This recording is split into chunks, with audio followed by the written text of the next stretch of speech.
Apenas uma questão de tempo. Vocês nem sabem o que acontecerá amanhã, que é a sua vida, Vocês são como a neblina que aparece por um pouco de tempo e depois se dissipa. Tiago 4:14. Vamos meditar um pouco nessa palavra, nessa questão do tempo do homem. Em Eclesiastes, no capítulo 3, diz que há tempo para todas as coisas debaixo do céu, há tempo para nascer, há tempo também para morrer. Essa segunda parte, ninguém gosta de pensar nela. No entanto, não há como escapar. Todos vamos ter que encará-la um dia. A grande questão é o que acontecerá depois. A verdade é que precisamos estar preparados quando chegar o momento, porque não sabemos quando chegará a nossa hora. Contudo, há uma coisa é certa. Se quisermos ter uma boa passagem para o outro lado do Jordão, precisamos aceitar a Jesus como o único e suficiente Salvador de nossa vida.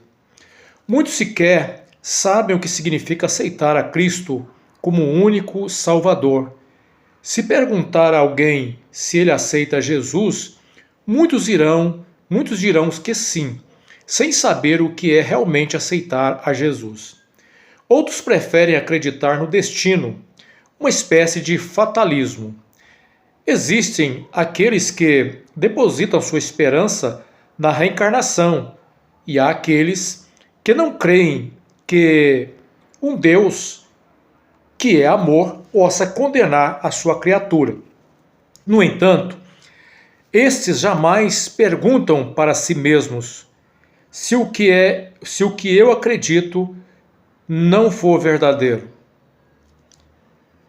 De uma forma bem objetiva, eu quero demonstrar no decorrer dessas reflexões como a Bíblia revela a condição humana e o caminho para que o homem possa ter segurança no amanhã, mesmo que não saibamos quando chegará o nosso fim. E se for hoje? Uma pequena pergunta de uma profundidade, considerando que a mesma propõe uma reflexão sobre a brevidade da vida humana nesse mundo e a luta do homem diante das incertezas que parecem esquecidas em algum canto de nosso cérebro, por uma opção de não querermos pensar na angústia de termos que lidar com a morte. Tão perigoso quanto não pensarmos na morte é pensarmos de forma errada. Um ensino equivocado sobre a realidade após pós-morte pode oferecer ao homem uma sensação de segurança, mas se esta for falsa, que vantagem pode ter aquele que nela deposita o seu futuro?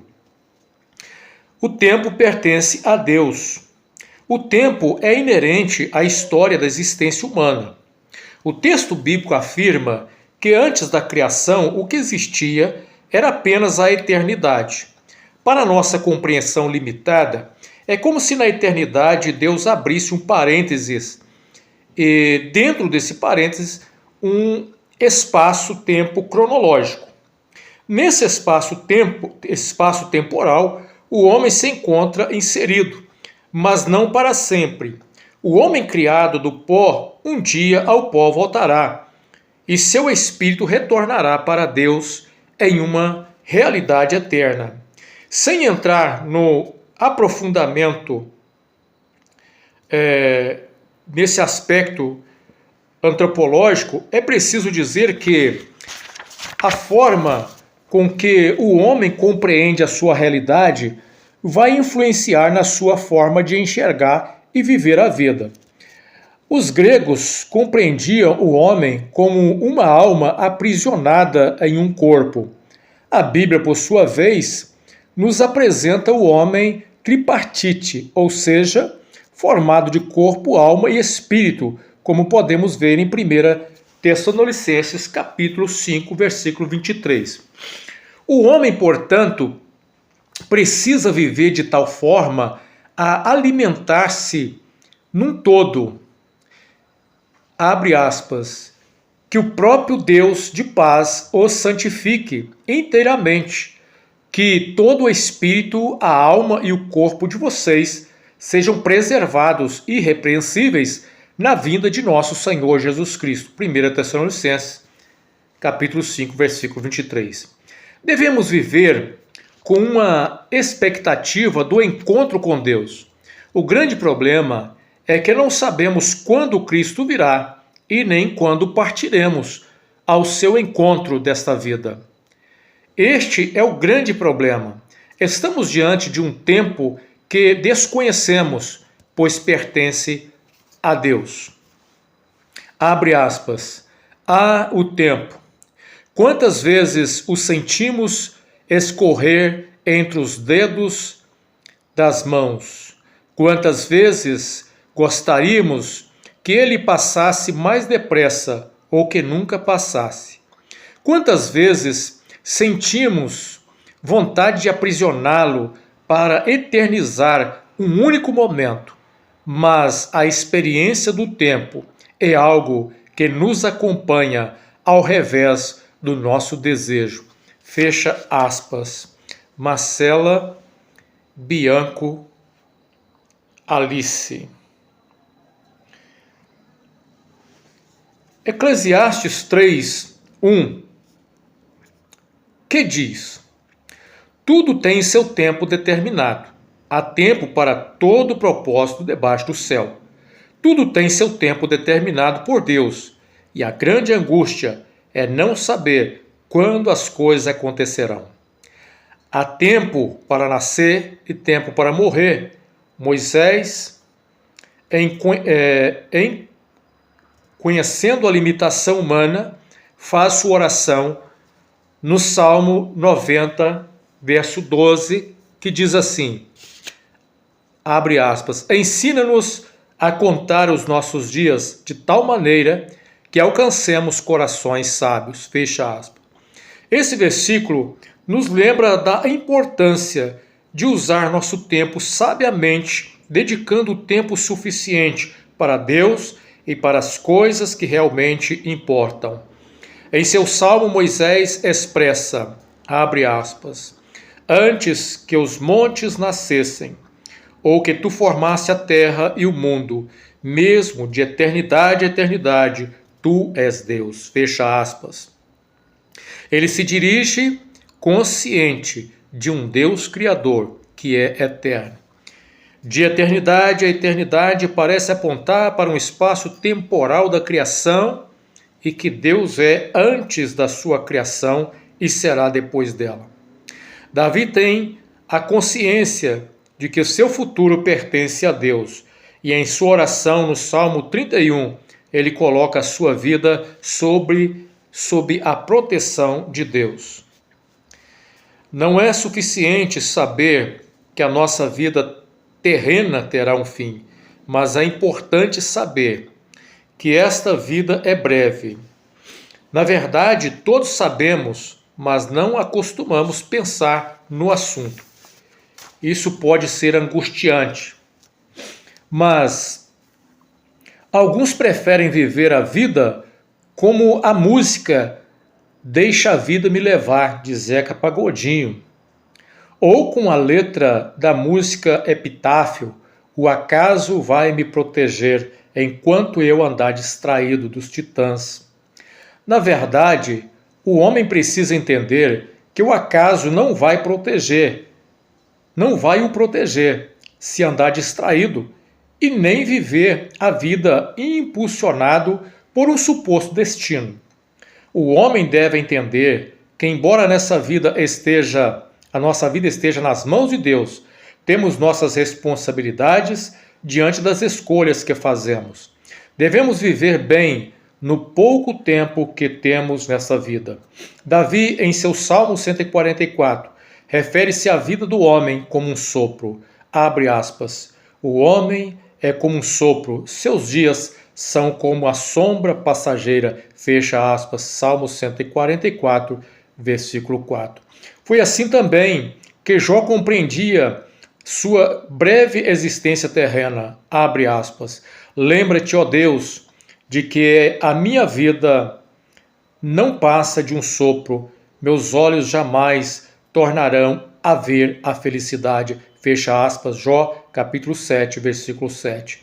Tiago chama a atenção não apenas para a brevidade da vida humana, mas o fato de sequer sabermos se o amanhã existiremos nesta vida.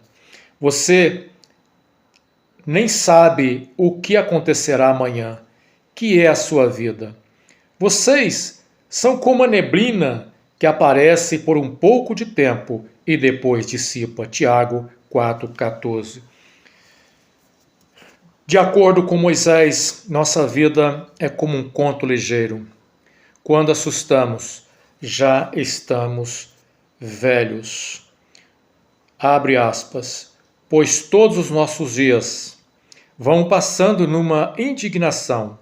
Acabam-se os nossos anos como um conto ligeiro. Duração da nossa vida é de 70 anos, e se alguns, pela sua robustez, chegam a 80 anos, o melhor deles é canseira e enfado, pois passa rapidamente e nós voamos. Quem conhece o poder da tua ira e a tua cólera, segundo o temor que te é devido, ensina-nos a contar os nossos dias de tal maneira que alcancemos coração sábio. Salmos 90, versículos 9 ao 12. Não podemos esquecer que o homem tem essa vida breve e que após a nossa passagem nesta vida aqui, o homem terá que então estar diante de um destino que o aguarda. Um destino não no sentido de que o homem já nasceu condenado ou salvo, mas um destino no sentido de que ao homem está destinado morrer uma única vez, vindo depois disso o juízo, seja para a vida eterna com Deus, ou seja, para a condenação eterna distante de Deus. Uma vez conhecendo essa realidade que o homem possui, uma vez que o homem possui uma realidade finita nessa vida, resta saber o que o aguarda no pós-vida. Quando o homem observa a vida sob o aspecto existencialista, pode até ter a impressão de que tudo acaba na sepultura. Assim descreve o pregador. Certamente, o destino do homem é o mesmo do animal. O mesmo destino os aguarda. Como morre um, assim morre o outro. Todos têm o mesmo fôlego de vida. O homem não tem vantagem alguma sobre o animal. Tudo é inútil. Todos vão para o mesmo lugar. Todos vieram do pó e ao pó retornarão. Eclesiastes 3, versículos 19 ao 20. No entanto, essa visão existencialista tira do homem o foco naquilo que deve ser realmente a nossa maior preocupação, o nosso destino pós esta realidade. Quando nós deixarmos essa vida, qual será o nosso destino? Há um louvor que diz: meu amigo, hoje tu tens a escolha, vida ou morte, qual vais aceitar? Amanhã pode ser muito tarde. Hoje Cristo te quer libertar ou te salvar. Se você que está ouvindo essa mensagem ainda não fez uma entrega completa ao Senhor Jesus, que é o único que pode te salvar, eu te convido que se faça hoje. Que ore ao Senhor, que pense na brevidade da sua existência. E onde você estiver, confessa ao Senhor todos os seus pecados. Se arrependa da velha forma de vida que te conduziu até aqui. E entregue-se totalmente ao Senhor para experimentar um novo nascimento que se dá pela fé unicamente em Cristo Jesus. Se você aceitar nesse momento Jesus Cristo como o único e suficiente Senhor e Salvador da sua vida, você vai experimentar o poder de Deus agindo dentro do seu interior, lá no profundo da sua alma, e vai experimentar uma paz tão grande e uma certeza de que você está salvo pela maravilhosa graça que há em Cristo Jesus. E quando o seu tempo chegar, poderá deitar plenamente seguro na esperança e na certeza de que acordará do outro lado do Jordão, mas nos braços do nosso Salvador Jesus Cristo. Hoje, Cristo te chama, pecador. Arrependa-se, venha logo. E você que está afastado do seu Senhor, não perca tempo. Amanhã pode ser muito tarde. Cristo te chama hoje. Hoje Cristo te chama. Hoje Ele quer te salvar. Que Deus nos abençoe em nome de Jesus.